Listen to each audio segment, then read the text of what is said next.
Muy buenas noches, tengan estimados estudiantes.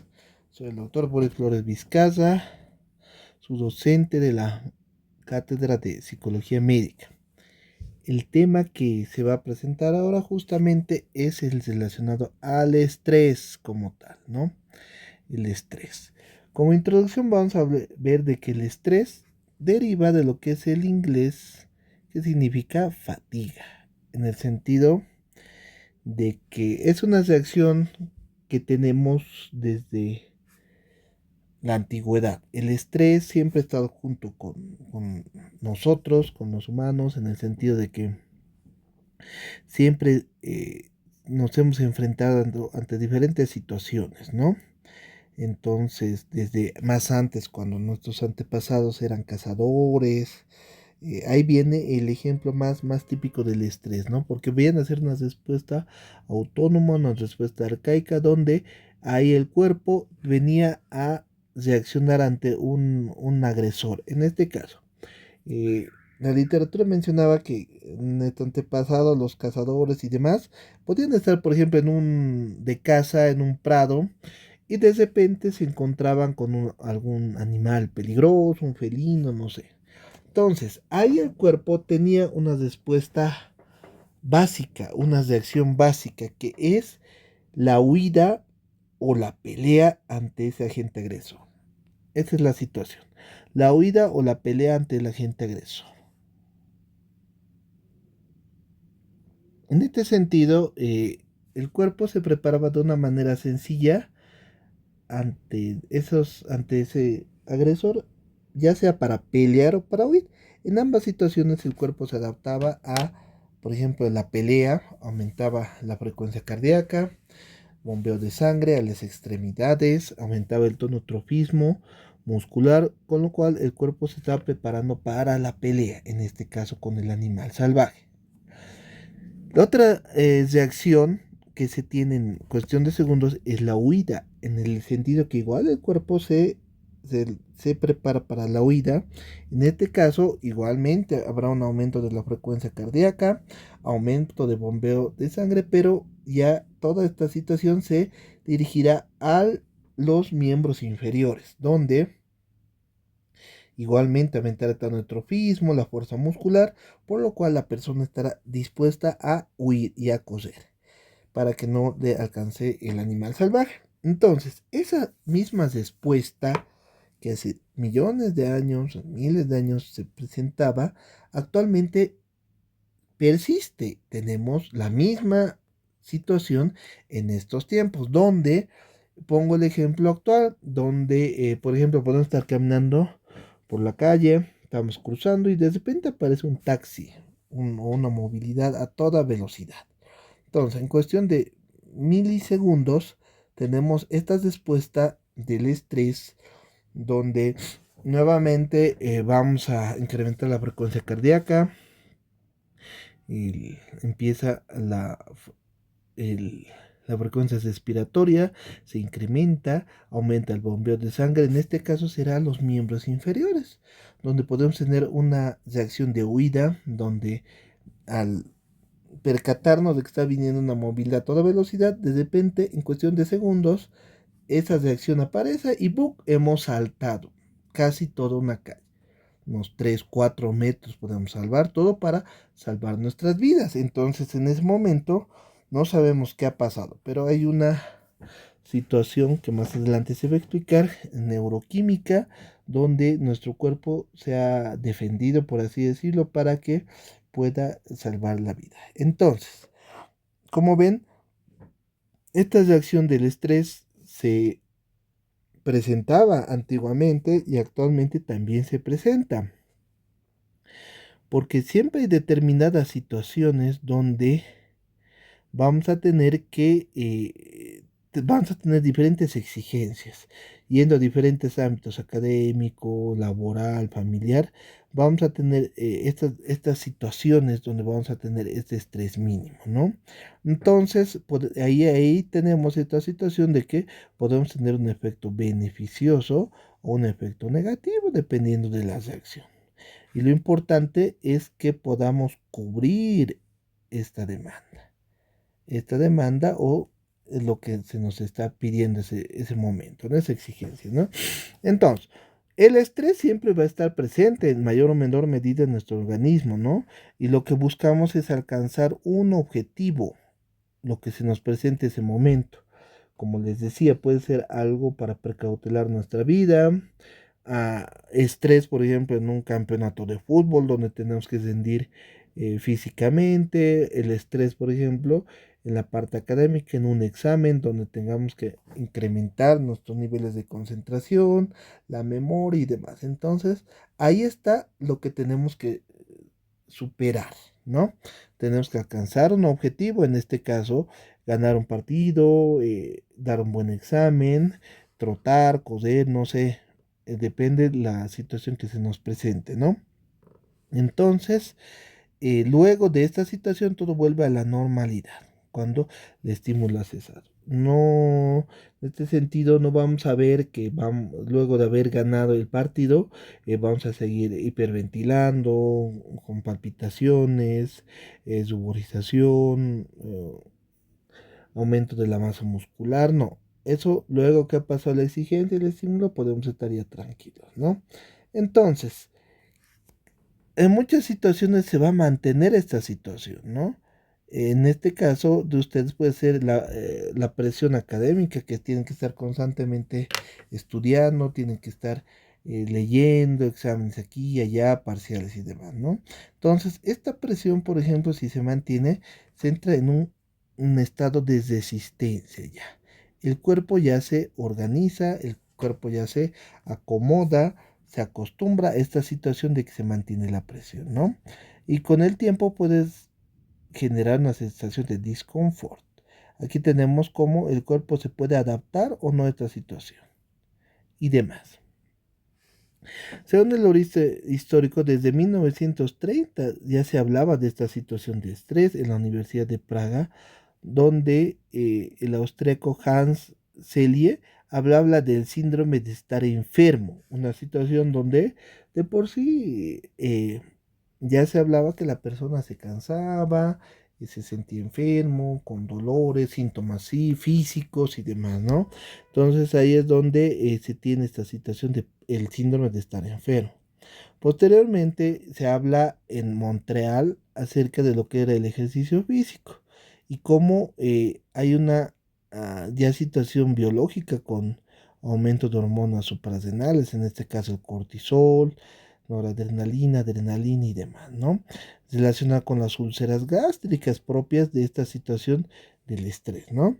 Y también tenemos, se sigue hablando de conceptos acerca de lo que viene a ser una reacción de alarma, como decía, huida o pelea, una reacción que se tiene en esos momentos, que la exigencia no, nos pide, ¿no? Tenemos también el estrés biológico y se habla del estrés y demás. También nos hablamos de demandas sociales y amenazas del entorno, situaciones que son del cotidiano vivir. Entonces, se puede hablar como el estrés como cuando existe un estímulo puntual, agresivo o no.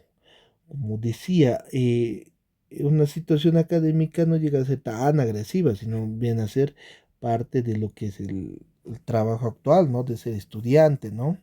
Que puede ser amenazante o no. Entonces, lo más importante que a nivel físico va a activar, como aquí menciona, vamos a activar un conjunto de reacciones que van a tener diferentes respuestas. Estas acciones van a tener respuestas conductuales, o sea, va a modificar un poco nuestra conducta, y algo que nos importa mucho es la respuesta fisiológica, donde vamos a ver el sistema nervioso autónomo, la parte neuronal, la parte metabólica también y la neuroendocrina con la parte hormonal, ¿no? Esto permite al organismo responder al estresor de la manera más adaptable posible. La idea es que tenemos que superar esta prueba que se nos está interponiendo. Tenemos que salir adelante y tenemos que ver la manera ya sea intelectual, la manera física en la cual vamos a poder superar esta prueba que se nos está poniendo al frente. Otro concepto del estrés, que es una respuesta automática del organismo, como mencionaba, cuestión de milisegundos se puede tener esta respuesta donde el cuerpo se va eh, ante cualquier cambio externo o interno, va a prepararse. Nos vamos a preparar para enfrentar alguna situación, alguna exigencia que se nos presente en ese momento, ¿no? Entonces, esta nueva situación va a causar de que nosotros nos preparemos, ya sea, vuelvo a repetir, una exigencia física, una exigencia académica, una exigencia deportiva, cualquier tipo de exigencia, ¿no? Entonces, la idea es que nos tenemos que preparar. Respuesta fisiológica al estrés. Aquí bien, vamos a entrar con la parte de fisio, donde tenemos el eje hipófiso suprarrenal, donde tenemos aquí el hipotálamo, tenemos la hipófisis y las glándulas suprarrenales, donde desde aquí ya tenemos ya adelantando un poquito lo que es la secreción de lo que es el cortisol. Muy importante esta hormona que se va a secretar en estos momentos de estrés, que en un principio, el objetivo es que tiene que ayudarnos a adaptarnos, a superar esa situación. Y también muy importante el sistema nervioso vegetativo, la parte neurovegetativa, ¿no? Que es la que se encarga de regular de manera automática los órganos internos y controla algunas funciones de manera involuntaria e inconsciente, ¿no? Este sistema nervioso autónomo neurovegetativo no vamos a poder controlarlos. No vamos a poder controlar voluntariamente, por ejemplo, nuestra frecuencia cardíaca, que aumentar, reducir y demás, la presión arterial, todo eso no podemos controlarlo, ¿no? Entonces ahí viene su situación inconsciente e involuntaria. Entonces, ante una demanda del entorno, en este caso un parcial, voy a poner de ejemplo un parcial. Nuestros principales centros cerebrales, en este caso, va a estimular esta situación el hipotálamo, que va a mandar esta información a la hipófisis, que por ende va a estimular a lo que es la corteza suprarrenal, para lo que es la secreción del cortisol. Por lo tanto, y también se estimula la médula suprarrenal. Por esta situación del sistema nervioso vegetativo, se va a estimular la médula suprarrenal, donde aquí tenemos la secreción de las hormonas del estrés, como son el cortisol, la adrenalina y la noradrenalina, que van a influir a otros órganos, van a mandar señales nerviosas a lo que es nuestro hipotálamo y demás. Miren toda esta respuesta que se va a generar solo por esto. Vuelvo a repetir, un parcial, un turno que tengan que hacer, en una que puedan entrar a quirófano, futuros internos, cuando en el internado, la atención de un parto, por ejemplo, todo este sistema se va a activar, por ejemplo, cuando los pongan ahí en la atención de un parto, donde todo esto es, en este caso, la demanda que van a tener en ese momento es atender a un parto, ¿no? Con la teoría y con la práctica y demás, ¿no? Entonces, todo esto se va a activar, todo esto, por ende, vamos a tener la secreción final de cortisol y adrenalina y noradrenalina, ¿no? Entonces, un parto, entrar a quirófano, atender a un paciente, en un parcial y demás. Todo eso se activa. Solo imagínense con la demanda del entorno. Aquí está la clave. Como a nivel neuroendocrino vamos a activar, pero también a nivel de sistema nervioso vegetativo, sistema nervioso autónomo, tanto a la parte suprarrenal, a la corteza y a la médula para tener estas dos secreciones, ¿no? Entonces ahí está la respuesta al estrés, para que vean lo importante. Eje hipófiso suprarrenal. Los corticoides que se liberan debido a la hormona liberadora de angiotensina son los glucocorticoides en este caso. Vuelvo a repetir, tenemos se está adelantando, el cortisol. El cortisol es la principal hormona que se va a secretar en este caso por una situación del estrés. ¿Por qué? Porque el cortisol como tal va a facilitar la excreción de agua y el mantenimiento de la presión arterial. En eso va a ser la parte buena del cortisol, ¿no? Afecta los procesos infecciosos, produce una degradación de las proteínas intracelulares, acción hiperglucemiante. En este caso, esto nos ayuda a tener mayor, eh, por así decirlo, aumenta lo para que haya mayor gasto a nivel del músculo y demás. Tenemos aumento de calcio y fosfato. Entonces, el objetivo del cortisol es facilitar la parte muscular, por así decirlo, ¿no? Entonces, por eso de la degradación de las proteínas intercelulares, aumento de la glucemia, aumento del calcio, todo para facilitar esa situación muscular, ¿no? Los andrógenos son hormonas que estimulan el desarrollo de las características masculinas y demás, y secundarias masculinas. Entonces estimulan el aumento de la fuerza. Uno de los objetivos es el aumento de la fuerza como de la masa muscular, lo que mencionaba anteriormente. Tanto los glucocorticoides como los andrógenos, esa va a ser su función que van a tener, ¿no? Tenemos que aumentar la fuerza, ya sea para la pelea o para la huida. La masa muscular, ya sea que tengamos que enfrentarnos ante esta situación, peleando o huyendo, como mencionaba al inicio de la clase. Sistema nervioso vegetativo, aquí tenemos la parte autónoma, con la secreción de catecolaminas como son la adrenalina y la noradrenalina.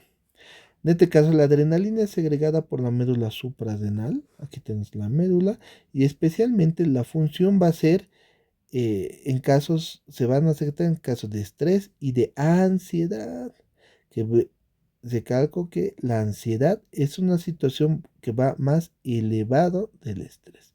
Es una situación, el estrés es algo, una reacción del cuerpo de adaptación, pero la ansiedad como tal ya llega a ser ya algo patológico, podemos llegar a ser un trastorno mental como tal. La noradrenalina es segregada por las terminaciones nerviosas simpáticas, aumentando su concentración principalmente en el estrés de tipo físico.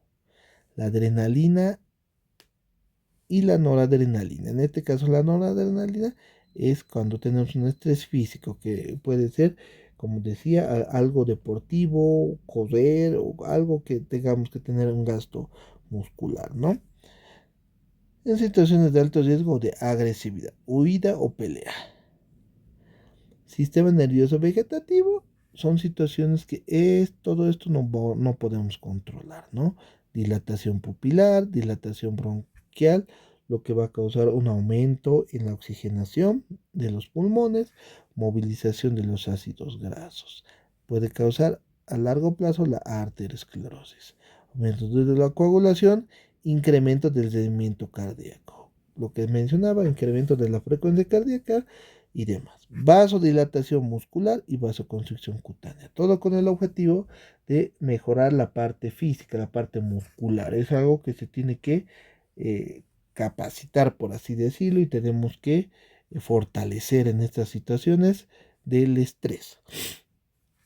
Reducción en los niveles de estrógenos y testosterona, inhibición de la secreción de la prolactina, ya vamos a nivel endocrino, incrementa la producción de tiroxina que favorece el metabolismo energético, síntesis de proteínas, todo por esta situación de la exigencia física que se va a generar en estos casos, ¿no?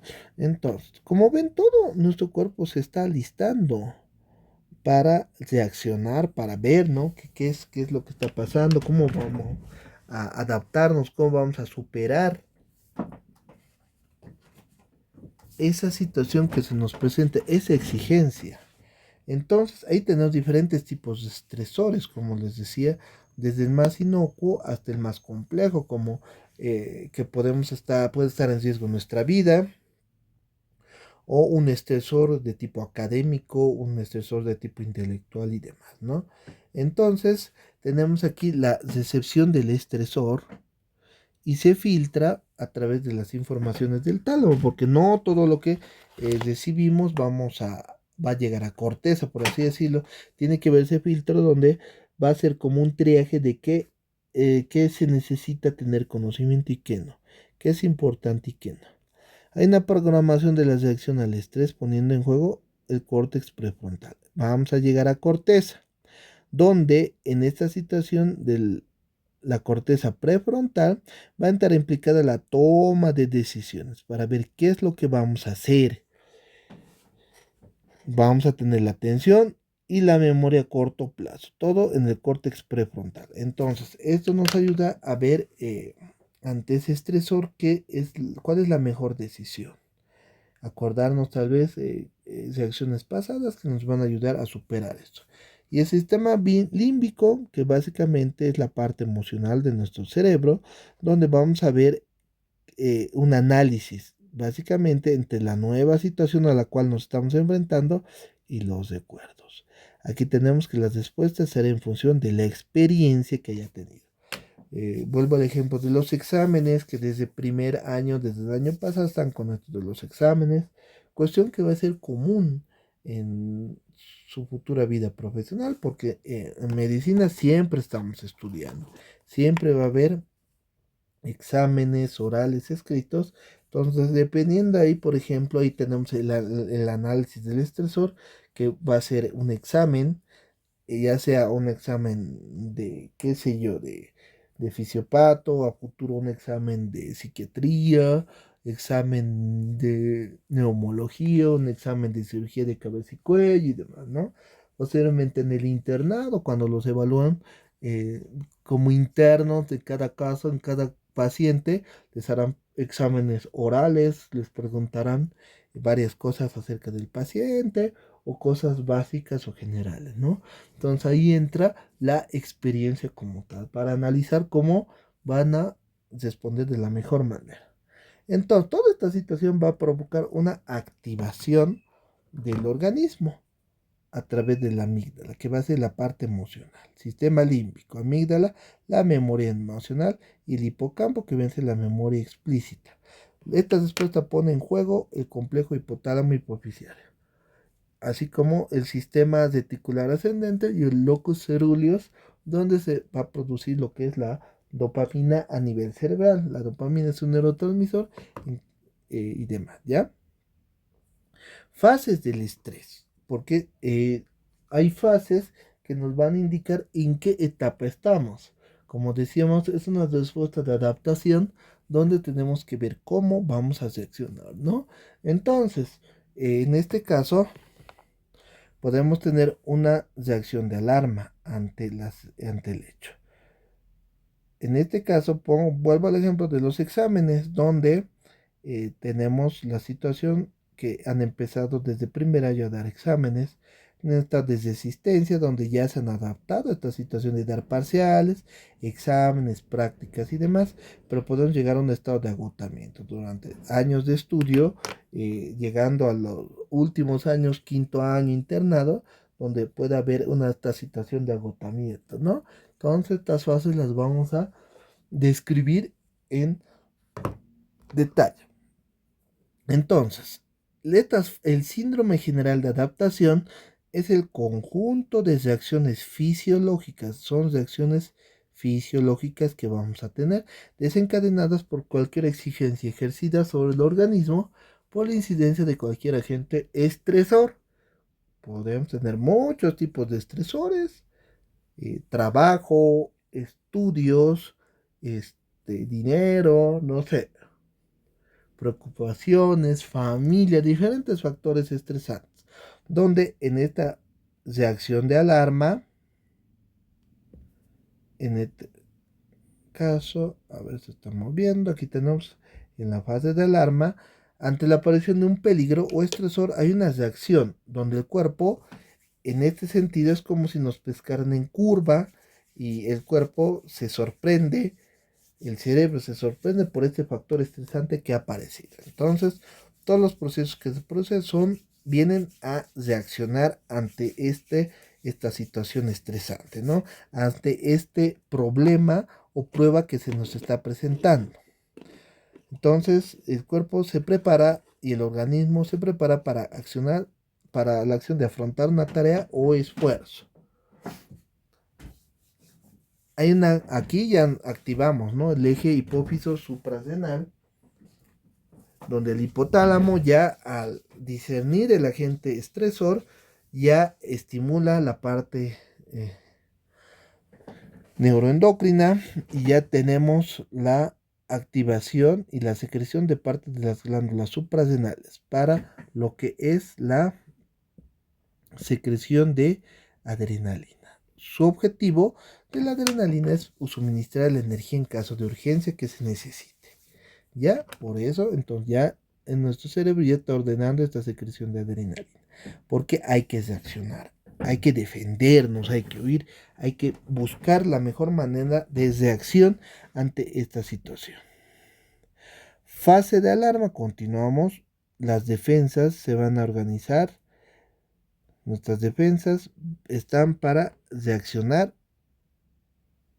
Aumenta la frecuencia cardíaca, como decía, el gasto cardíaco va a incrementarse, se contrae el vaso, hay una gran liberación de gonadotrofinas, de distribución de la sangre, como decía, dependiendo, se va a distribuir, dependiendo que cuál va a ser nuestra reacción.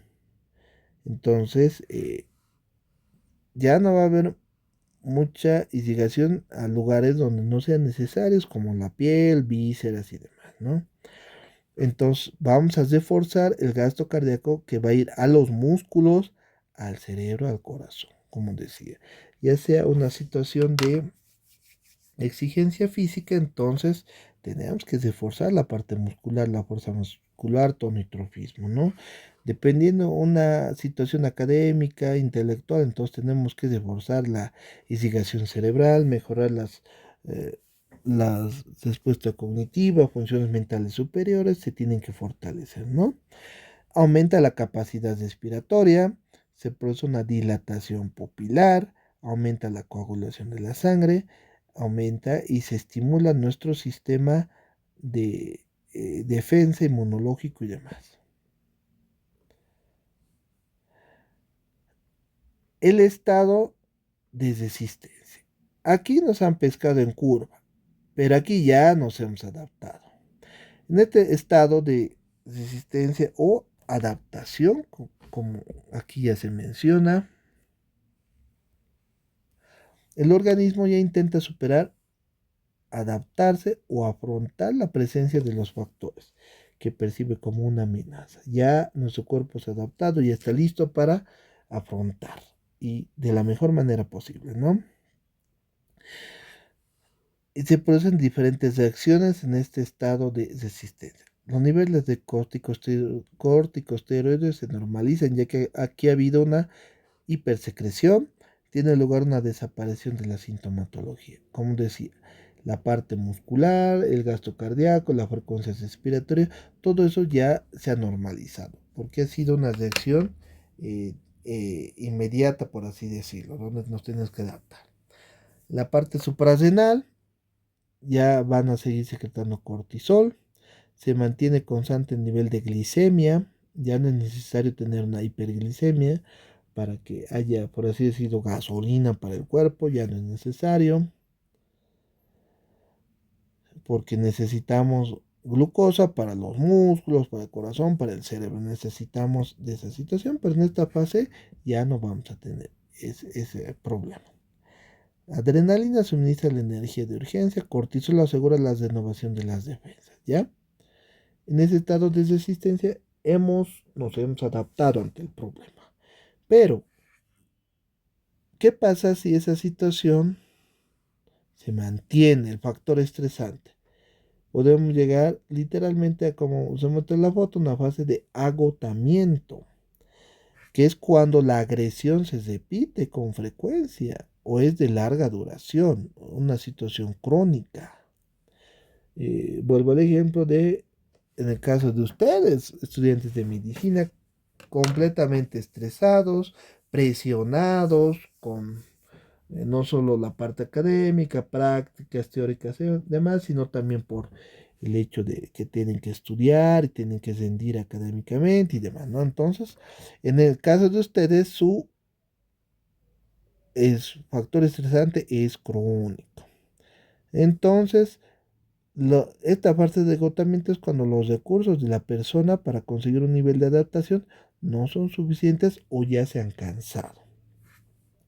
Por lo tanto, y aquí ya vamos a ver ya las alteraciones o las consecuencias del estrés, donde va a haber ya una alteración tisular. En este caso ya el daño ya se está realizando, por ejemplo, a nivel de lo que es neurona, de la neurona. Ya hay el cortisol en una fase aguda excelente para ayudarnos a adaptarnos, pero con el tiempo es tóxico para las neuronas y ahí aparece un tipo ya de daño tisular. Aparece una patología psicosomática. ¿Qué significa esto?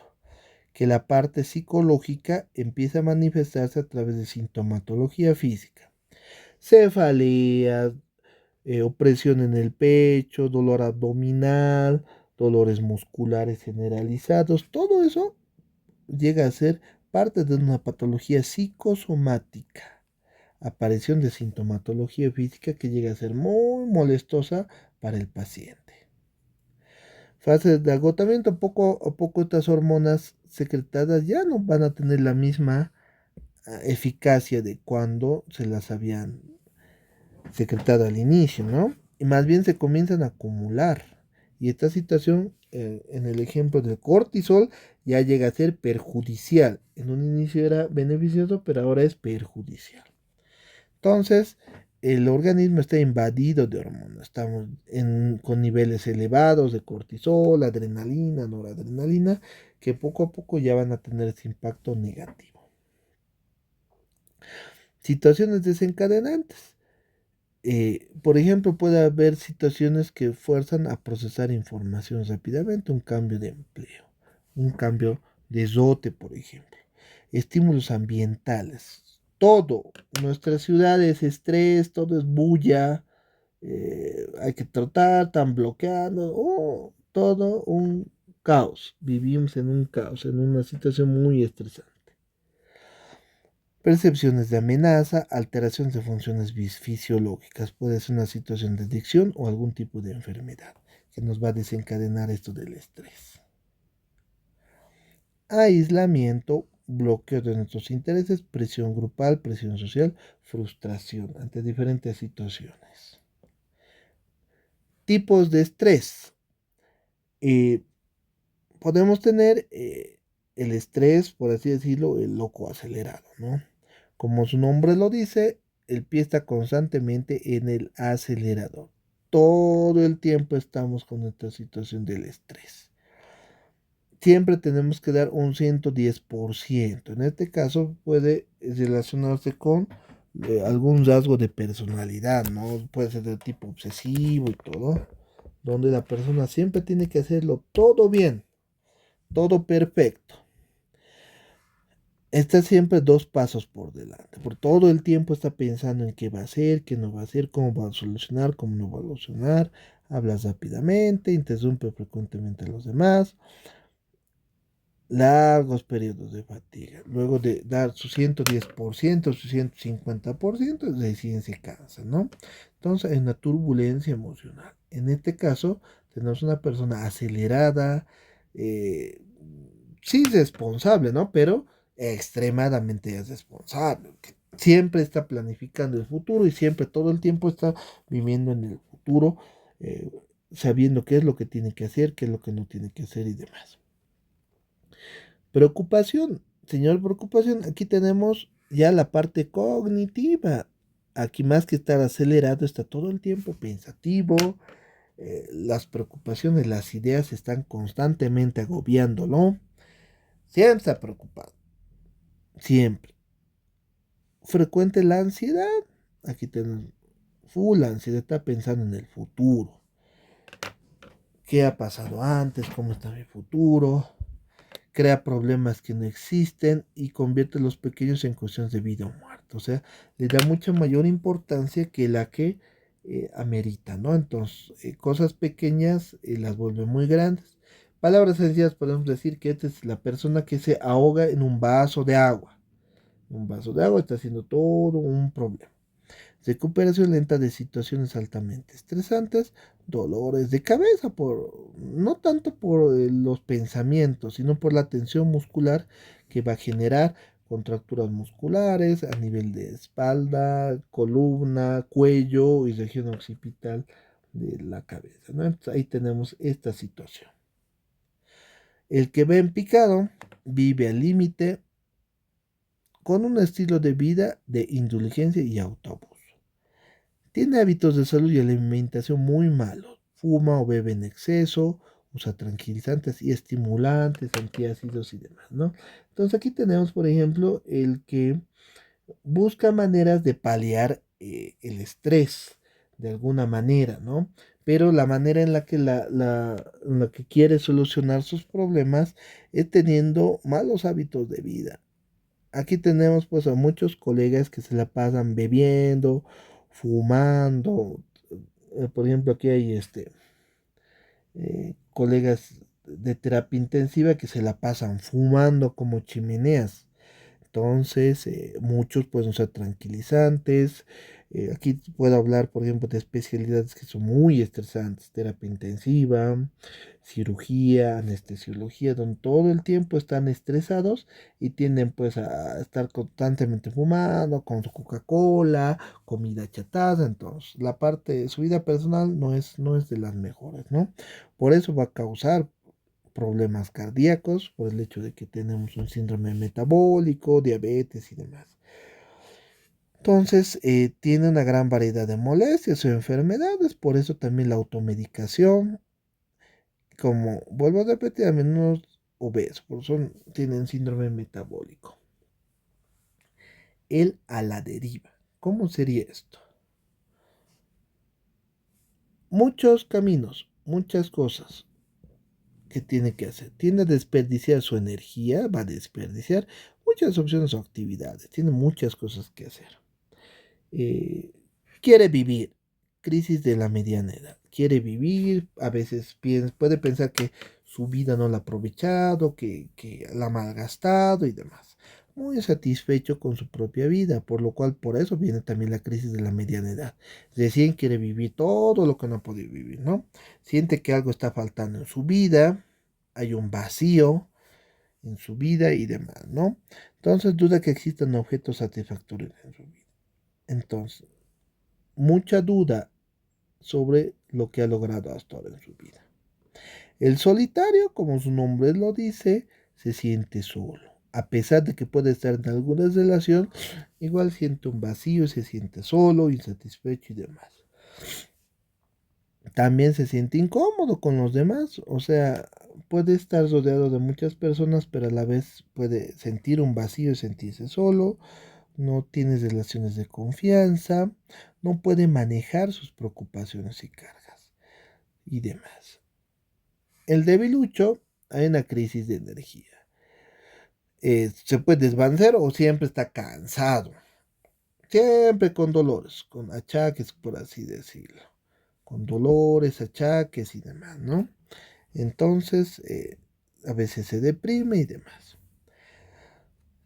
Como ven aquí, la afectación física de lo que ya es el estrés y más que todo de lo que es efectos acerca de lo que es niveles hormonales elevados, activación neurovegetativa, como ven, va a tener todas estas consecuencias, todo.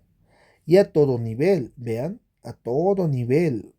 Por eso ya estos niveles elevados de estrés, ya lo podríamos catalogar como una situación de que ya estamos ante un trastorno de ansiedad.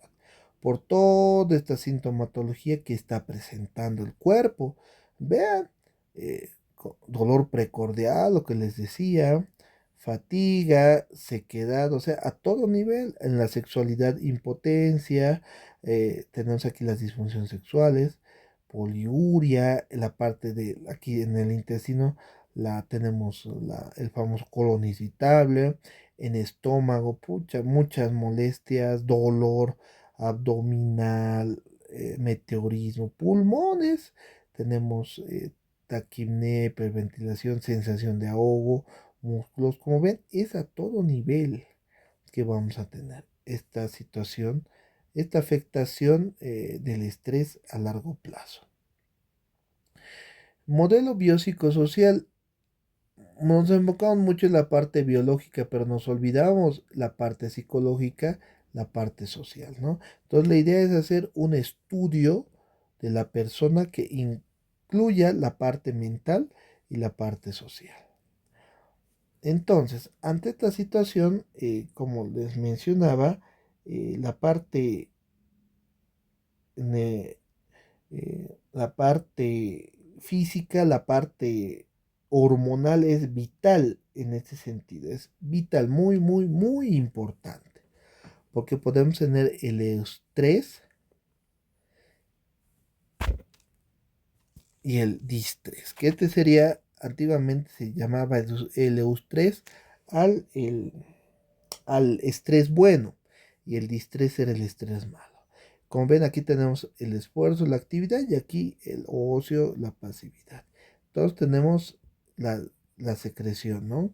De diferentes hormonas. Pero a ver, vamos a ver esto. El esfuerzo y el eustrés. Esfuerzo y eustrés. Se puede incluir a las personas que desarrollan un tipo de trabajo de gran control personal, creatividad y muy dedicados al trabajo. En este caso, que sería lo ideal, por así decirlo, podemos tener empresarios, artistas, científicos, pues este trabajo tiene un alto grado de autocontrol y autonomía. Muchas veces tu propio jefe. Muchos de ustedes van a ser sus propios jefes, van a tener sus consultorios, muchos tendrán sus clínicas y demás, ¿no? Entonces aquí tenemos esta situación donde tenemos actividad y tenemos un estrés bueno. Aumento en los niveles de adrenalina y el cortisol, no hay secreción. Entonces, perfecto, porque aquí lo que importa es el cortisol, que llega a ser, él es el tóxico para el cerebro, ¿no? Entonces el cortisol está bajo y hace de que sea el riesgo de sufrir un ataque cardíaco. Muy importante esa situación. No esfuerzo y eustrés. Aquí hay mucha relajación también. Y tenemos el eustrés, que es el estrés bueno. En este caso, la no actividad se acepta como algo positivo, porque tampoco hay secreción hormonal, ni de adrenalina, ni de cortisol. Entonces, aquí hay un descanso del cuerpo y la mente. Nivel de hormonas está bajo. No tiene que importar mucho esta situación, porque como no va a haber niveles hormonales, entonces puede haber una situación de descanso hasta nivel de endocrinológico. Ante la actividad y el esfuerzo y malestar o distrés, que es el estrés malo. Ya aquí estamos viendo, ¿no? Incrementan los niveles de adrenalina y hay ya secreción de cortisol. Entonces, estas situaciones se dan en aquellos trabajos que implican elevadas exigencias. Hay mucha exigencia en la producción. Producción física, producción intelectual, actividad intelectual, actividad física y demás, ¿no? Donde la persona tiene un bajo control de la situación, no está controlando bien esta situación, ¿no? Lo que provoca un aumento en la secreción de las catecolaminas y tiende a aumentar lo que decía catecolaminas y el cortisol, lo que no está bien. Poco esfuerzo o distrés, pasividad con estrés malo. Tenemos personas sin empleo o en trabajos donde hay mucha presión, mucho maltrato, por así decirlo, ¿no? No hay hay poco, ninguna autonomía. Aquí está completamente sometido y obviamente eso va a causar niveles elevados de cortisol y demás por la preocupación excesiva y demás, ¿no? Entonces, a la larga, esta situación es lo que va a causar daño neuronal por la toxicidad que tiene el cortisol en el sistema nervioso central. Ya terminando el tema, tenemos técnicas para minimizar el estrés, Identificar las causas. ¿Cuáles son mis factores estresantes? Es mi pareja, es mi familia, es el trabajo. Hay que ver qué es lo que nos está afectando, por qué estamos tan estresados, ¿no? ¿Cómo podemos sobreponernos a la situación? Muchas veces las situaciones no van a cambiar, pero lo que sí puedo cambiar es cómo reacciono ante esas situaciones. Eso sí se puede cambiar. La dieta muy importante, porque como han visto, hay casos donde nos perdemos en comida chatarra, en Coca-Colita, alcohol, tabaco y todo eso. Nos va a afectar, ¿no? Limitar la cantidad de cafeína, sal, azúcar, colesterol, alcohol, drogas, no consumir, hacer ejercicio, ¿no? Que es lo que se recomienda y siempre y cuando se tenga tiempo hay que cumplir con estas situaciones. Ver alguna situación que nos relaje, técnicas de relajación, podemos buscar meditación. No es muy común en nuestro medio, pero sí se tendría que explotar un poquito más todo lo que es la meditación, tener un balance entre el trabajo y la diversión, buscar actividades que nos distraigan, que nos hagan felices y demás. Buscar un equilibrio donde podamos trabajar, divertirnos, relajar, ¿no? Obviamente no llegar a los excesos, pero tener esa situación, ¿no? De que podamos así estar bien. Buscar, ¿no? A veces podemos tener un buen sueldo, mm, pero a veces nuestra salud lo costará. Vi muchos casos de pacientes que trabajan, por ejemplo, en entidades públicas del Estado, donde el trabajo, el maltrato era pues terrible y paraban más enfermas que trabajando, paraban con bajas, asistir a un lado, a otro y demás. Entonces, eso hay que ver si vale la pena el trabajo que estoy teniendo, si vale la pena, o una paciente me decía, todo mi sueldo lo estoy gastando en medicamentos. Entonces, ella misma tomó la decisión de dejar su trabajo. Me acuerdo, trabajaba en el INE. Decía, no vale la pena, por todo lo que estoy ganando lo estoy gastando en consultas, en medicamentos. Lo dejó. Se dedicó a la docencia y en una universidad privada y dice que no gana tan bien como en el INE, pero que ahora está mucho más tranquila, sus niveles de estrés disminuyeron y demás, ¿no? Importante ver pasatiempos que nos distraigan, situaciones que podamos tener que nos distraigan. Hablar sobre los problemas y tratar de resolverlos. Muy importante hablar. A veces nos callamos, a veces no queremos hablar, contar nuestras cosas, pero nuestros problemas también los tenemos que sacar. Tenemos que hacer una catarsis emocional donde podamos sacar todo lo malo que tenemos dentro de nosotros, ¿no? Mantener una buena postura, evitar ruidos altos, conservar el ambiente. Tener mascotas que llegan a ser muy terapéuticas, ¿no? Animales de compañía, de apoyo emocional y demás. Entonces, gracias por la atención que me han brindado en este tiempo. Les agradezco mucho y como ven, el estrés forma parte de nuestro diario vivir. Vivimos estresados, vivimos más que en esta carrera de medicina donde la exigencia académica es pues muy fuerte, ¿no? Entonces, yo los entiendo, ustedes que están sometidos de mucho estrés. Entonces, espero les haya gustado la clase, les mando un fuerte abrazo y espero que estén bien y nos vemos en clases. Hasta luego, estimados alumnos.